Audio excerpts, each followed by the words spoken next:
A Sabbath rest for the people of God. Therefore, since the promise of entering his rest still stands, let us be careful that none of you be found to have fallen short of it. For we also have had the gospel preached to us, just as they did, but the message they heard was of no value to them, because those who heard did not combine it with faith. Now we who have believed enter that rest, just as God has said, so I declared on oath in my anger, they shall never enter my rest. And yet his work has been finished since the creation of the world. For somewhere he has spoken about the seventh day in these words, and on the seventh day God rested from all his work. And again in the passage above he says, they shall never enter my rest.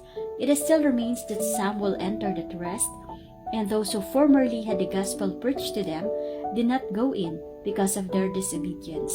Therefore, God again set a certain day, calling it today, when a long time later he spoke through David as was said before, Today, if you hear his voice, do not harden your hearts. For if Joshua had given them rest, God would not have spoken later about another day. There remains, then, a Sabbath rest for the people of God. For anyone who enters God's rest also rests from his own work, just as God did from his. Let us therefore make every effort to enter that rest, so that no one will fall by following their example of disobedience. For the word of God is living and active, sharper than any double-edged sword.